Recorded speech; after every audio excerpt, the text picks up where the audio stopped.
안녕하세요. 더 메시지 신약 성경을 읽어보려고 합니다. 유진 피터슨이 쓴 성경책이에요. 저는 이걸 일독을 하려고 하는데 하루에 5장씩 정도로 1일차, 2일차, 3일차 이렇게 읽어보려고 합니다. 오늘은 1일차 마태복음. 아브라함의 자손이며 다윗의 자손인 예수 그리스도의 족보다.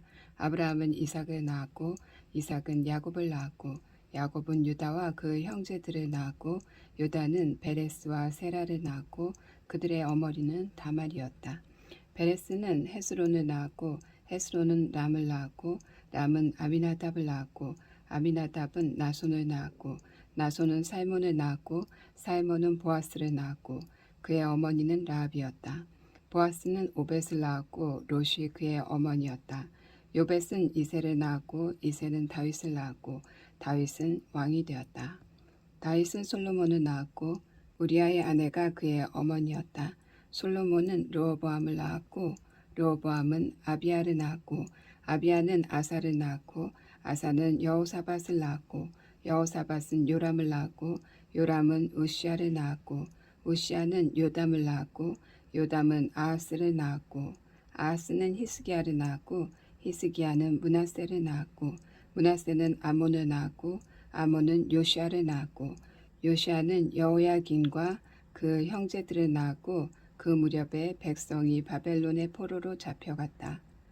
바벨론으로 잡혀간 뒤에 여호야긴은 스알디엘을 낳았고 스알디엘은 수룹바벨을 낳았고 수룹바벨은 아비웃을 낳았고 아비웃은 엘리야김을 낳았고 엘리야김은 아소르를 낳았고 아소르는 사독을 낳았고 사독은 아김을 낳았고 아김은 엘리옷을 낳았고 엘리옷은 엘리아살을 낳았고 엘리아살은 맏단을 낳았고 맏단은 야곱을 낳았고 야곱은 마리아의 남편인 요셉을 낳았고 마리아는 그리스도라 하는 예수를 낳았다.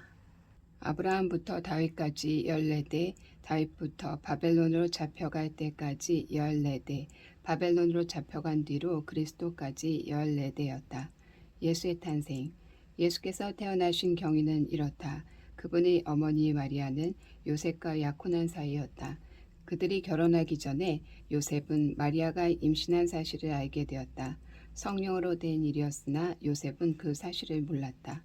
요셉은 마음이 상했지만 점잖은 사람인지라 마리아에게 욕이 되지 않게 조용히 문제를 매듭질 참이었다. 방도를 찾던 중에 요셉이 꿈을 꾸었다. 꿈속에서 하나님의 천사가 말했다. 다윗의 자손 요셉아, 주저하지 말고 결혼하여라.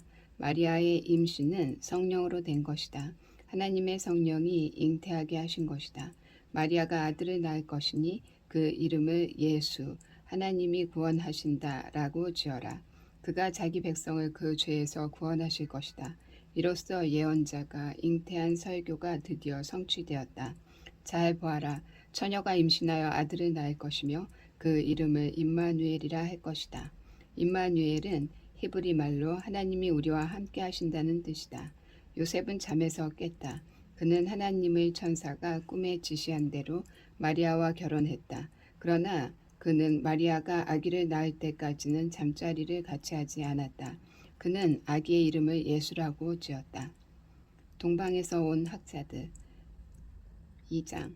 예수께서 유대 땅 베들레헴 마을에서 태어나시자 당시는 헤롯이 왕으로 있을 때였다. 동방에서 학자들이 예루살렘을 찾아왔다. 그들이 물었다. 새로 태어난 유대인의 왕에게 예를 갖추려면 어디로 가야 합니까? 우리는 동쪽 하늘에서 그의 탄생을 알리는 별을 보았습니다. 그래서 그에게 경배하려고 순례를 왔습니다. 그들의 질문을 전해 들은 헤롯은 잔뜩 겁이 났다. 헤롯만이 아니라 온 예루살렘이 발칵 뒤집혔다. 헤롯은 한시도 지체하지 않고 그 도시에 있는 대제사장과 종교학자들을 다 모아놓고 물었다. 메시아가 태어날 곳이 어디요? 그들이 말했다. 유대 땅 베들레헴입니다. 예언자 미가가 분명히 기록했습니다. 유대 땅 베들레헴아, 너는 더 이상 뒤만 따르지 않을 것이다. 내게서 지도자가 나와 내 백성 이스라엘을 다스리는 목자가 될 것이다. 그러자 헤롯은 동방 학자들을 은밀히 따로 만났다. 그는 자기도 그처럼 열성인 척하면서 탄생을 알리는 별이 나타난 정확한 때를 자세히 캐물었다. 그리고는 그들에게 베들레헴에 관한 예언을 알려주면서 말했다. 가서 무슨 수를 써서라도 그 아기를 찾으시오. 찾거든 곧바로 나한테 알리시오. 나도 즉시 가서 경배하리이다. 그들은 왕의 지시를 듣고 길을 떠났다. 그때 별이 다시 나타났다. 동쪽 하늘에서 보았던 바로 그 별이었다. 별은 그들을 앞장서 가다가 아기 있는 곳에서 머물렀다. 그들은 기뻐서 어쩔 줄 몰랐다. 제때에 제자리에 도착한 것이다. 그들은 집에 들어가 어머니 마리아의 품에 안긴 아기를 보았다. 그러고는 감격에 겨워 무릎을 꿇고 아기에게 경배한 뒤에 곧 짐을 풀어서 황금과 유향과 모략을 선물로 드렸다. 꿈에 그들은 헤롯에게 돌아가지 말라는 지시를 받았다. 그래서 그들은 다른 길을 찾아서 몰래 그 지방을 빠져나가 자기 나라로 돌아갔다. 학자들이 떠난 뒤에 하나님의 천사가 다시 요셉의 꿈에 나타나 지시했다. 일어나라. 아기와 어머니를 데리고 이집트로 피신하여라. 따로 지시가 있을 때까지 거기 있어라. 헤롯이 아기를 찾아 죽이려고 한다. 요셉은 순종했다. 그는 일어나 밤을 틈타 아기와 그 어머니를 데리고 떠났다. 동틀 무렵에 마을을 벗어나 제법 멀리까지 가 있었다. 그들은 헤롯이 죽을 때까지 이집트에서 살았다. 이집트에서 나그네로 살아간 이 일은 내가 내 아들을 이집트에서 불러냈다고 한 호세아의 설교를 성취한 것이다. 헤롯은 학자들이 자기를 속인 것을 알고 노발대발했다. 그는 베들레헴과 그 부근에 사는 2살 이하의 사내 아이들을 모조리 죽이라고 명령했다. 그 나이는 그가 동방의 학자들한테서 들은 정보를 바탕으로 한 것이다. 그리하여 예레미야의 설교가 성취되었다. 라마의 소리가 들리니 슬픔에 겨운 울음소리다. 라헬이 자식 때문에 울며 위로도 마다하는구나. 죽어서 묻힌 자식들 이제는 가도 없구나. 나중에 헤롯이 죽자 하나님의 천사가 이집트에 있는 요셉의 꿈에 나타났다. 일어나 아기와 그 어머니를 데리고 이스라엘로 다시 들어갔다. 그러나 아켈라오가 그 아버지 헤롯의 뒤를 이어 유대의 왕이 되었다는 말을 듣고 요셉은 그곳으로 가기를 두려워했다. 마침 요셉은 꿈에 갈릴리로 가라는 지시를 받았다. 그곳에 도착한 요셉은 나사렛 마을에 정착했다. 이로 인해 그는 나사렛 사람이라 할 것이다 라고 한 예언의 말씀이 성취되었다. 광야에서 외치는 소리 3장. 예수께서 갈릴리에 살고 계실 때 세례자라 하는 요한이 유대 광야에서 말씀을 전하고 있었다. 그의 메시지는 주변 광야만큼이나 간결하고 꾸밈이 없었다. 너희 삶을 고쳐라. 하나님 나라가 여기 있다. 요한과 그의 메시지는 이사야의 예언으로 권위가 인정되었다. 광야에서 외치는 소리여 하나님 오심을 준비하여라. 길을 평탄하고 곱게 하여라. 요한은 낙타털로 된 옷을 입고 허리에 가죽띠를 둘렀다. 그리고 메뚜기와 야생꿀을 먹고 살았다. 그가 하는 일을 듣고 보려고 예루살렘과 유대와 요단강 지역에서 사람들이 쏟아져 나왔다. 죄를 고백하러 온 사람들은 그곳 요단강에서 세례를 받고 삶을 고치기로 결단했다. 세례가 점차 인기를 얻다 보니 많은 바리새인과 사두개인도 세례를 체험하러 모습을 드러냈는데 이를 안 요한은 버럭 소리를 질렀다. 뱀의 자식들아, 이 강가에 슬그머니 내려와서 무엇을 하는 거냐? 너희의 뱀 가죽에 물을 좀 묻힌다고 뭐가 달라질 것 같으냐? 바뀌어야 할 것은 너희 겉가죽이 아니라 너희 삶이다. 아브라함을 조상으로 내세우면 다 통할 것이라고 생각하지 마라. 아브라함의 자손인 것과는 아무 상관도 없는 일이다. 흔해 빠진 것이 아브라함의 자손이다. 중요한 것은 너희 삶이다. 너희 삶은 푸르게 꽃피고 있느냐? 말라 죽은 가지라면 땔감이 되고 말 것이다. 내가 이 강에서 세례를 주는 것은 너희의 옛 삶을 바꾸어 천국의 삶을 준비시키려는 것이다. 하지만 진짜는 이제부터다. 이 드라마의 주인공은 너희 안에 천국의 삶을, 너희 안에 불을, 너희 안에 성령을 발화시켜 너희를 완전히 바꾸어 놓으실 것이다. 그분께 비하면 나는 잔심부름꾼에 지나지 않는다. 그분은 집을 깨끗이 하실 것이다. 너희 삶을 대대적으로 정리하실 것이다. 그분은 참된 것은 모두 하나님 앞 제자리에 두시고 거짓된 것은 모두 끄집어내어 쓰레기와 함께 태워버리실 것이다. 그때 예수께서 갈릴리로부터 요단강에 오셔서 모습을 드러내셨다. 예수께서 요한에게 세례를 받으려고 하시자 요한이 말렸다. 세례를 받아야 할 사람은 당신이 아니라 접니다. 그러나 예수께서 단호하셨다. 내 말대로 하여라. 오랜 세월 동안 이어져 온 하나님의 바로잡는 역사가 바로 지금 이 세례 속에서 하나로 모아지고 있다. 그래서 요한은 말씀대로 했다. 예수께서 세례를 받고 물에서 올라오시는 순간 하늘이 열리고 하나님의 영이 비둘기같이 내려와 그분 위에 머무는 것을 보셨다. 성령과 더불어 한 음성이 들려왔다. 이는 내가 사랑으로 선택하고 구별한 내 아들, 내 삶의 기쁨이다. 시험을 받으시다. 4장. 그 후에 예수께서 성령께 이끌려 광야로 가셔서 시험을 받으셨다. 그곳에는 마귀가 대기하고 있었다. 예수께서는 밤낮으로 40일 동안 금식하며 시험에 대비하셨다. 그러다 보니 허기가 극에 달했고 마귀는 첫 번째 시험에 그 점을 이용했다. 너는 하나님의 아들이니 이 돌들한테 말해서 빵 덩이가 되게 해보아라. 예수께서 신명기를 인용해 답하셨다. 사람이 빵으로만 사는 것이 아니다. 하나님의 입에서 나오는 끊임없는 말씀이 있어야 한다. 두 번째 시험으로 마귀는 예수를 거룩한 도성으로 데려가 성전 꼭대기에 앉혀놓고 말했다. 너는 하나님의 아들이니 뛰어내려 보아라. 마귀는 시편 91편을 인용해 예수를 몰아세웠다. 그분께서 천사들을 시켜 너를 보호하게 하셨다. 천사들이 너를 받아서 발가락 하나 돌에 채이지 않게 할 것이다. 예수께서 신명기의 다른 구절을 인용해 응수하셨다. 주 너의 하나님을 시험하지 마라. 세 번째 시험으로 마귀는 예수를 거대한 산 정상으로 데려갔다. 마귀는 선심이라도 쓰듯 지상의 모든 나라와 대단한 영광을 두루 가리켜 보였다. 그러고는 말했다. 전부 내 것이다. 무릎 꿇고 내게 경배하기만 하면 다 내 것이다. 예수께서 딱 잘라 거절하셨다. 사탄아 물러가라. 그리고 세 번째로 신명기를 인용해 쐐기를 박으셨다. 주 너의 하나님 오직 그분만을 경배하여라. 일편단심으로 그분을 섬겨라. 시험을 끝내고 마귀는 떠났다. 대신에 천사들이 와서 예수의 시중을 들었다. 사람들을 가르치고 고치시다. 예수께서 요한이 체포되었다는 말을 들으시고 갈릴리로 돌아가셨다. 예수께서는 고향 나사렛을 떠나 스불론과 납달리 기슭에 자리한 호숫가 마을 가버나움으로 가셨다. 이로써 이사야의 설교가 성취되었다. 스불론과 납달리 땅, 요단강 건너편 바다로 가는 길, 이방 사람들의 중심지인 갈릴리, 평생 어둠 속에 앉아있던 백성이 큰 빛을 보았고 칠흑같이 어두운 죽음의 땅에 앉았던 그들이 해돋는 것을 보았다. 이사야의 이 예언 설교는 예수께서 말씀을 전하기 시작하신 순간에 갈릴리에서 성취되었다. 그분은 요한의 마지막 말을 이어받으셨다. 너희 삶을 고쳐라. 하나님 나라가 여기 있다.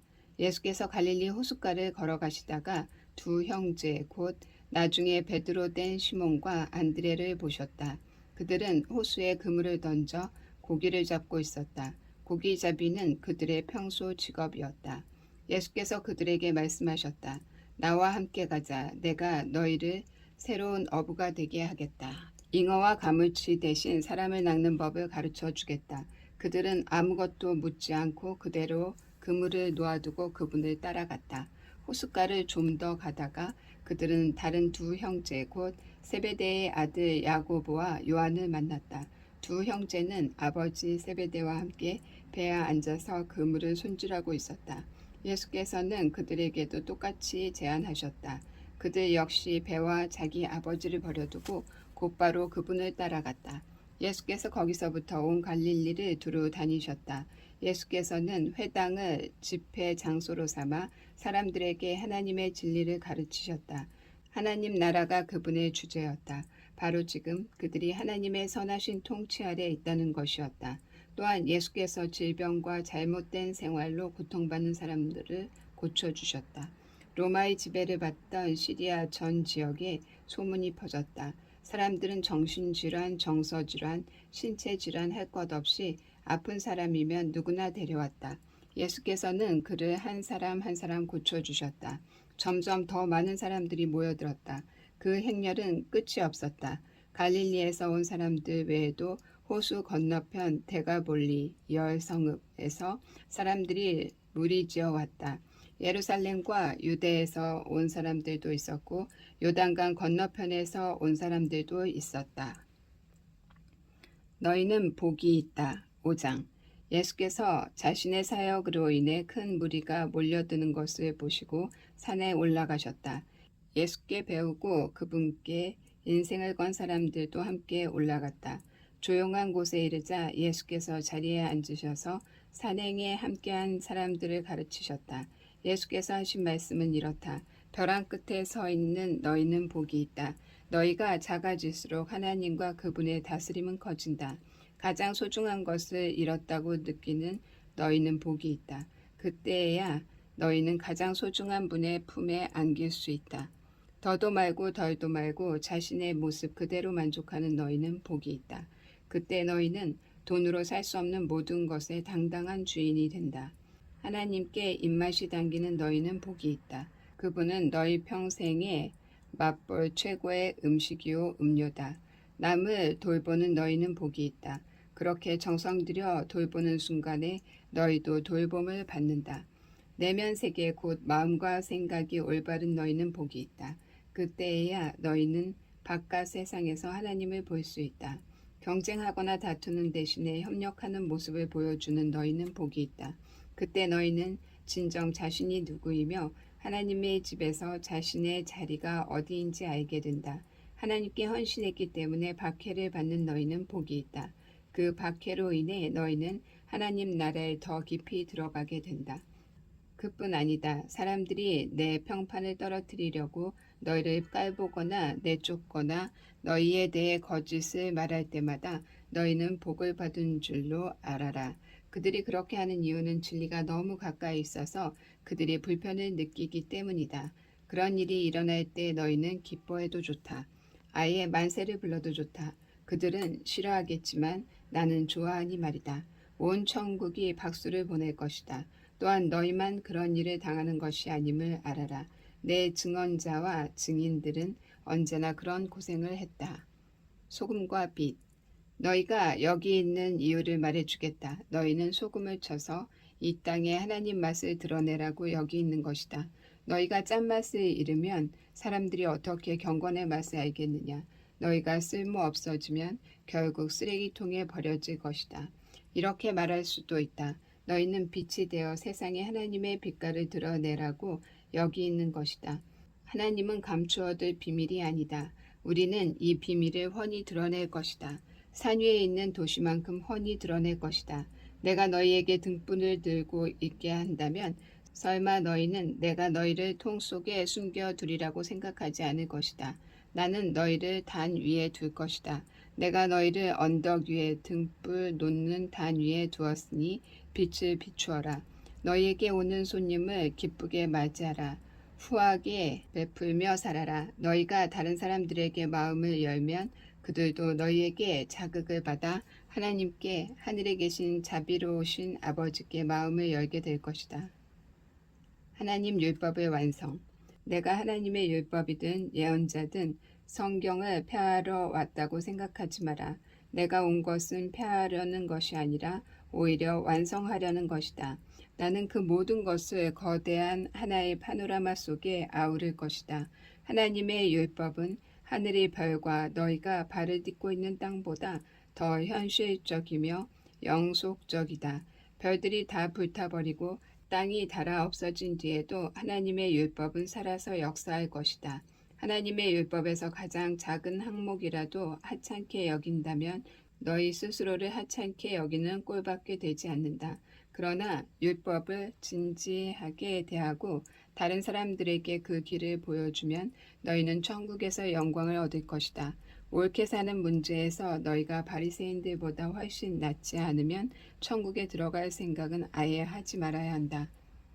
말이 사람을 죽인다. 너희는 옛사람들에게 주어진 살인하지 말라는 계명을 잘 알고 있다. 내가 너희에게 말한다. 누구든지 형제나 자매에게 화만 내도 살인을 범하는 것이다. 무심코 형제를 바보라고 부르면 너희는 법정으로 끌려갈 수 있다. 생각 없이 자매에게 멍청이라고 소리치면 지옥불이 너희 코앞에 있다. 가장 단순한 진실은 말이 사람을 죽인다는 것이다. 이런 문제에서 나는 너희가 이렇게 행동하기를 바란다. 내가 예배당에 들어가서 헌금을 드리려는데 갑자기 어떤 친구가 너에게 원한을 품고 있는 것이 생각나거든 헌금을 내려놓고 즉시 나가 그 친구에게 가서 화해하여라. 반드시 그렇게 하고 난 뒤에 돌아와 하나님과의 일을 마무리하여라. 또는 내가 길거리에 있는데 옛 원수가 다가와 말을 건다고 하자. 한시도 지체하지 말고 내가 먼저 나서서 그 사람과 화해하여라. 그의 이력을 보건대 그 사람이 선수를 치게 두면 너는 결국 법정에 서게 될 것이고 어쩌면 감옥에 갈지도 모른다. 그렇게 되면 너는 엄청난 벌금을 물지 않고는 거기서 나오지 못할 것이다. 간음과 이혼, 너희는 남의 배우자와 동침하지 말라는 계명도 아주 잘 알고 있다. 그러나 단순히 동침하지 않는다고 해서 너희의 덕을 지켰다고 생각하지 마라. 너희 마음은 너희 몸보다 훨씬 빨라 정욕으로 더럽혀질 수 있다. 아무도 모를 것 같은 견눌죄도 너희를 더럽힌다. 이 일이 실제로 쉬운 것이라고 생각하지 마라. 내가 도덕적으로 순결한 삶을 살고 싶다면 너는 이렇게 해야 한다. 내 오른쪽 눈이 음흉하게 겼는지 하는 것을 알아차리는 순간에 너는 그 눈을 멀게 해야 한다. 한눈으로 살 것인지 아니면 도덕적 쓰레기 더미에 내던져질 것인지 너는 정해야 한다. 또 남을 해치려고 내 오른손을 드는 순간에 너는 그 손을 잘라버려야 한다. 내 존재 전체가 영원히 쓰레기 더미에 버려지느니 차라리 피 묻은 몸뚱이로 사는 것이 낫다. 성경에 누구든지 아내와 이혼하는 자는 아내에게 이혼 서류와 법적 권리를 주고 합법적으로 하라고 한 말을 기억하느냐? 너희 중에는 이 규정을 자신의 이기심과 변덕스러운 마음을 포장하는 구실로 이용하거나 합법적이라는 이유만으로 옳은 척하는 사람이 너무 많다. 제발 가식은 그만두어라. 아내와 이혼하면 너희는 아내를 가늠하게 만드는 책임이 있다. 아내가 문란한 성생활로 이미 그렇게 되지 않은 이상 말이다.